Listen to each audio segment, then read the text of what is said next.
श्याम। तेरी अखियां हैं जादू भरी, तेरी अखियां हैं जादू भरी। बिहारी जी मैं कब से खड़ी, तेरी अखियां हैं जादू भरी। बिहारी मैं तो कब से खड़ी, तेरी अखियां हैं जादू भरी।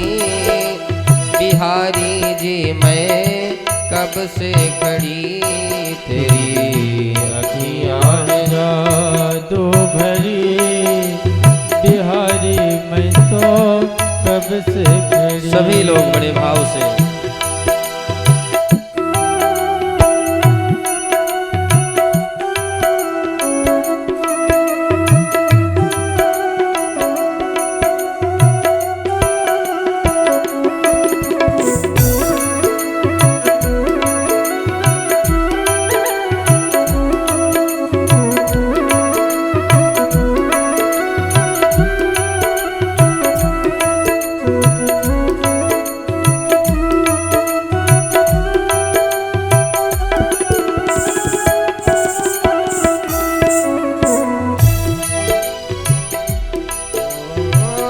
सुन लो मेरे श्याम सलोना, तुमने ही मुझ पर कर दिया टोना। सुन लो मेरे श्याम सलोना, तुमने ही मुझे पे कर दिया टोना।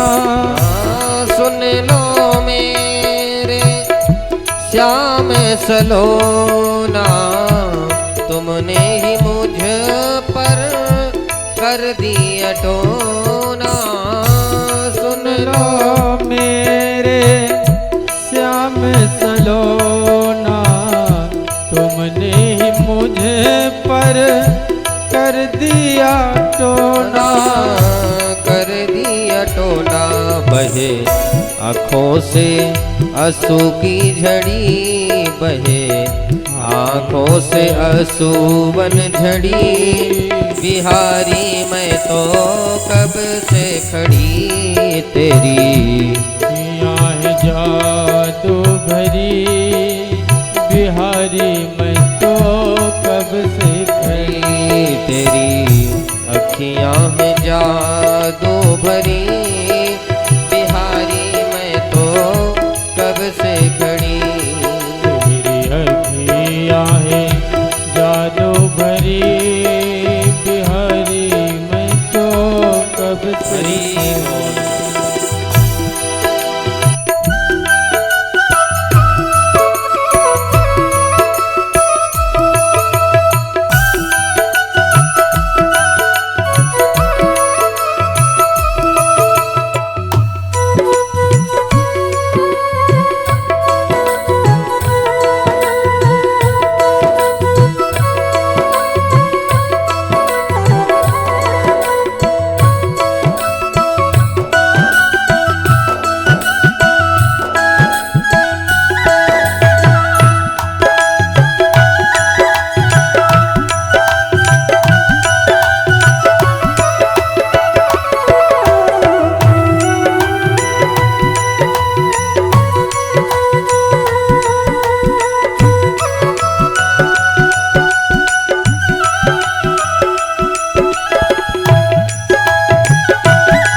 ठाकुर और न पाया, तुमसे ही मैंने नेह लगाया।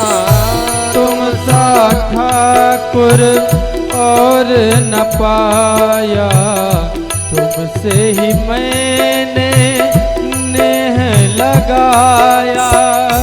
तुम सा ठाकुर और न पाया, तुमसे ही मैंने नेह लगाया।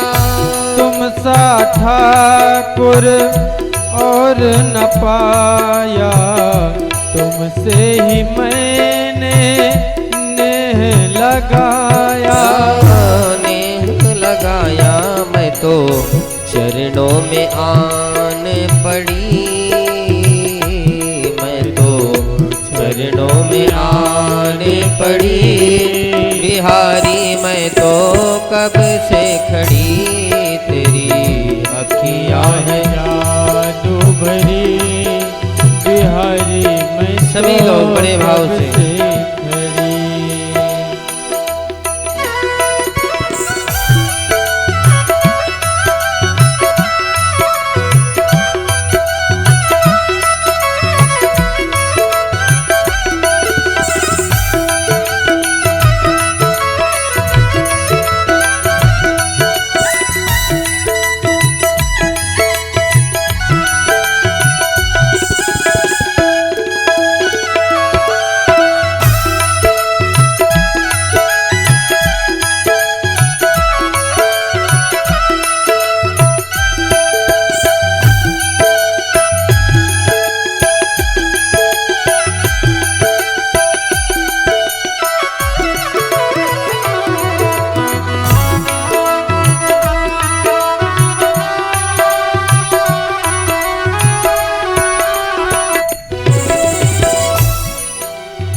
कृपा करो हरि दास के स्वामी, बाके बिहारी अंतर्यामी।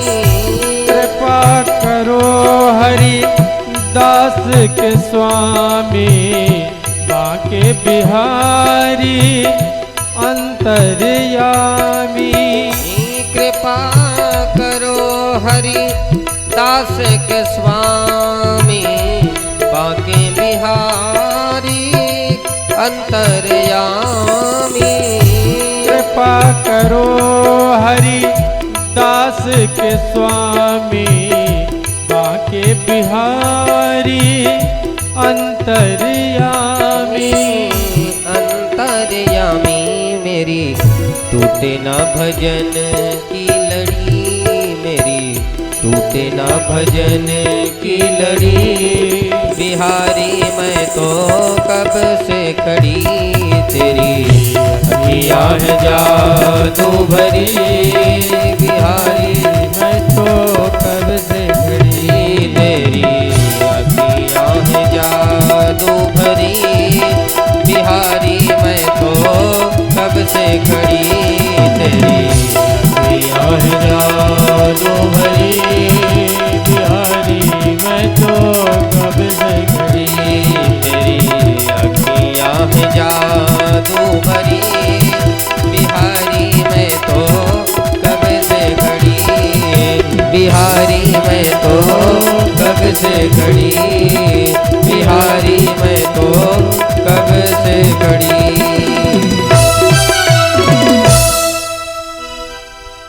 कृष्ण कृष्ण महाबाहो, कृष्ण कृष्ण महाभाग।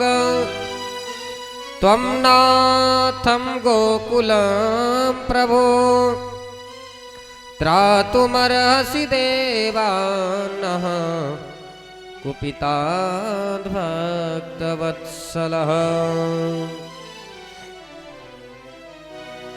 परम मंगलमय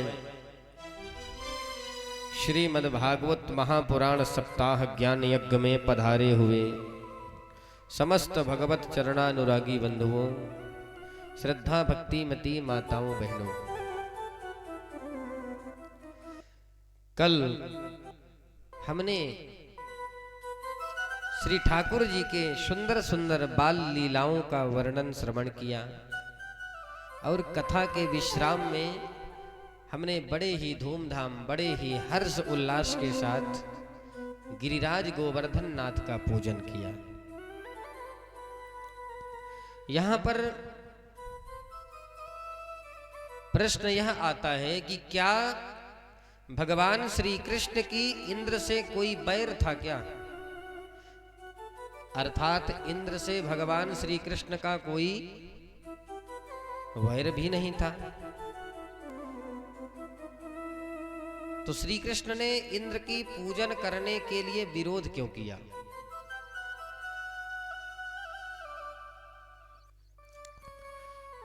संत कहते हैं भगवान को इंद्र से कोई बैर नहीं था, परंतु यदि किसी को अभिमान आ जाता है तो भगवान से सहन नहीं होता। अभिमान भगवान को बिल्कुल भी अच्छा नहीं लगता, क्योंकि देवराज इंद्र को अभिमान आ गया था। और तो और यदि अपने निजी परिकर को भी अभिमान आ जाए तो हमारे प्रभु उसको भी सहन नहीं करते। एक बार तो भगवान के निजी परिकर को भी अभिमान आ गया। भगवान के परिकर कौन हैं? गरुण जी महाराज, सुदर्शन चक्र, सत्यभामा जी इत्यादि, दाऊ भैया। गरुड़ जी महाराज को अभिमान हो गया कि हमसे ज्यादा तेज वेग में तो कोई उड़ ही नहीं सकता। द्वारिकाधीश श्री कृष्ण ने कहा, गरुड़ जी जाओ, हमारे त्रेता का भक्त हनुमान गंधमादन पर्वत पर इस समय निवास कर रहे हैं और उन्हें जाओ बुला करके लाओ। गरुड़ जी ने कहा, ये कौन सी बड़ी बात है हमारे लिए। गए अभिमान में उड़ते हुए और हनुमान जी को प्रणाम नहीं किया। बोले, सुनो श्रीमान जी, आप ही हनुमान हैं? बोले जी। चलिए, आपको हमारे प्रभु ने बुलाया है। बोले, कौन प्रभु? बोले, द्वारिकाधीश श्री कृष्ण ने। बोले, गरुड़ जी हमारे तो प्रभु केवल श्री राम हैं और अपने प्रभु श्री राम के अलावा मैं किसी को भी नहीं जानता। रामान नास्ति परायणम परतरम रामस्य दासोस्मि हम। मैं तो केवल और केवल अपने प्रभु श्री राम का दास हूं। गरुड़ जी ने कहा, चलते हो कि हम तुम्हें घसीट कर ले चले?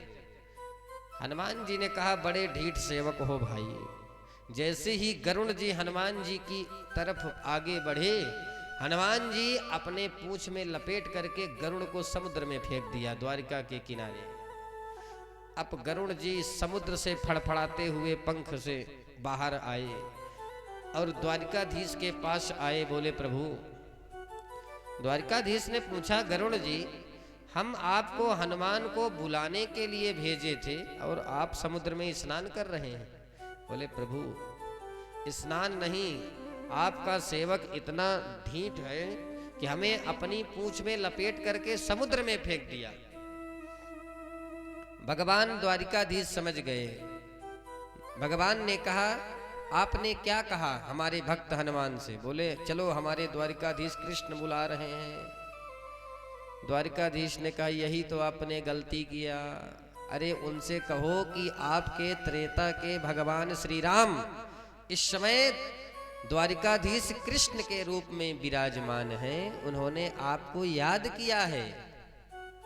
अब इस बार गरुड़ जी डरते हुए गए, दूर से ही दंडवत की कि हनुमान जी बड़े खतरनाक हैं। बोले, प्रभु हमारे द्वारिकाधीश श्री कृष्ण त्रेता युग के प्रभु श्री राम इस समय कृष्ण रूप में द्वारिका नगरी में विराजमान है, उन्होंने आपको याद किया है। बड़े प्रसन्न हुए हनुमंतलाल। कहा, प्रभु ने मुझे याद किया है, अवश्य चलेंगे, थोड़ा संध्या बंदन कर लें। गरुड़ जी ने कहा, नहीं नहीं, अभी इसी वक्त चलिए, आप हमारी पीठ पर बैठ जाइए, हम आपको एक ही क्षण में द्वारिका नगरी पहुंचा देंगे। भगवान श्री हनुमान जी ने कहा, गरुड़ जी हो तो आप भगवान के सेवक, परंतु हो बड़े ढीठ। चलिए हम आते हैं। गरुड़ जी को बड़ा अभिमान था। गरुड़ जी तेज वेग से उड़ान भरी, गरुड़ जी को अभिमान था कि हनुमान तो हमसे पहले पहुंच ही नहीं सकते, परंतु जब गरुड़ जी ने द्वारिका में देखा तो हनुमान जी पहले ही विराजमान थे द्वारिका में। अब तो गरुड़ जी का सारा अभिमान चकनाचूर हो गया। अब द्वारिका में एक भगवान के प्रहरेदार हैं, उनका नाम है श्री सुदर्शन चक्र जी महाराज। किंतु सुदर्शन चक्र में अद्भुत तेज है। शास्त्र कहता है सुदर्शन में कितना तेज है, सुदर्शनम भास्कर कोटि तुल्यम, अर्थात सुदर्शन में 1000 अरे हैं। अरे का मतलब समझते हैं, जब कोई आरी लाते हैं बजाते, छोटी छोटी उसकी नुकीली नुकीली जो अरे होते हैं, इस प्रकार सुदर्शन में 10,000 अरे हैं और एक एक अरे में करोड़ों करोड़ों सूर्य का तेज है। तभी तो जब भगवान अर्जुन को लेकर के भौम पुरुष के पास गए थे तो वहां पर ना तो सूर्य का तेज जा सकता था ना किसी का, तो सुदर्शन चक्र ने मार्ग दिखाया और भगवान लोकालोक पर्वत का लांघ करके सीधे भौम पुरुष के पास पहुंचे थे। तो सुदर्शन चक्र में बड़ा तेज है, अर्थात करोड़ों सूर्य के बराबर तेज है। एक सूर्य सुदर्शन चक्र की बराबरी कभी नहीं कर सकता। उन्हें भी बड़ा अभिमान था। जैसे ही हनुमान जी ने द्वार में प्रवेश किया, सुदर्शन चक्र खड़े हो गए, खबरदार। हनुमान जी ने कहा कौन हो भाई? सुदर्शन ने कहा हम प्रभु के द्वार के रखवारे हैं। हनुमान जी ने कहा तुम कब से प्रभु के द्वार के द्वारपाल बन गए भाई? अरे राम दुआरे तुम रखवारे, वो तो प्रभु के दरबार के हम रखवारे हैं, तुम कब से बन गए? सुदर्शन ने कहा हो ना हो परंतु आप नहीं जा सकते। हनुमान जी ने कहा तुम भी बड़े ढीठ सेवक हो भाई। एक फूंक मारी हनुमान जी महाराज, जैसे हम एक फूंक मार करके दीपक को बुझा देते हैं, इसी प्रकार हनुमान जी ने एक फूंक मारी, सुदर्शन का सारा तेज नष्ट हो गया, दीपक की तरह बुझ गए। और सुदर्शन को हाथ से पकड़ करके हनुमान जी बंदरों की थैली होती है ना, उसी में प्रविष्ट कर दिया। सुदर्शन जी का अभिमान टूट गया। अब एक भगवान के परिकर में सुंदरी हैं जिनका नाम है सत्यभामा। जिन माताओं के मायके से थोड़ा सोना चांदी ज्यादा आता है, धन दौलत, उन माताओं को थोड़ा सा माथे में गर्मी भी हो जाती है। तो सत्यभामा बड़ा अभिमान करती थी कि हमसे ज्यादा सुंदरी तो कोई हो ही नहीं सकती प्रभु की पटरानी और रानियों में। भगवान ने सत्यभामा जी से कहा सुनो, आज हमारे त्रेता का भक्त हनुमान आ रहा है, आज तुम्हें सीता बनना पड़ेगा और तुम्हें हमारे पास में बैठना पड़ेगा, तभी तुम्हें प्रणाम करेगा।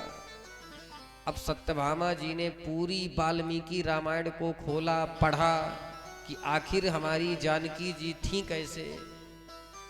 खूब श्रृंगार किया, 16 श्रृंगार, और द्वारिकाधीश के बगल से सिंहासन पर बैठ गई, आरूढ़ हो गई, और रुक्मणी जी भगवान के चरणों के नीचे बैठ गई, भगवान के चरणों को दबाने लगी, पाद संवाहन करने लगी।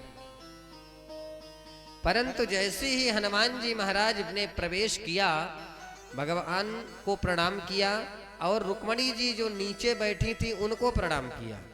और हनुमान जी ने पूछा द्वारिकाधीश से कि प्रभु ये दासी को क्यों अपने बगल से बैठाए हुए हैं, ये कौन है? अब तो सत्यभामा जी का सारा अभिमान टूट गया।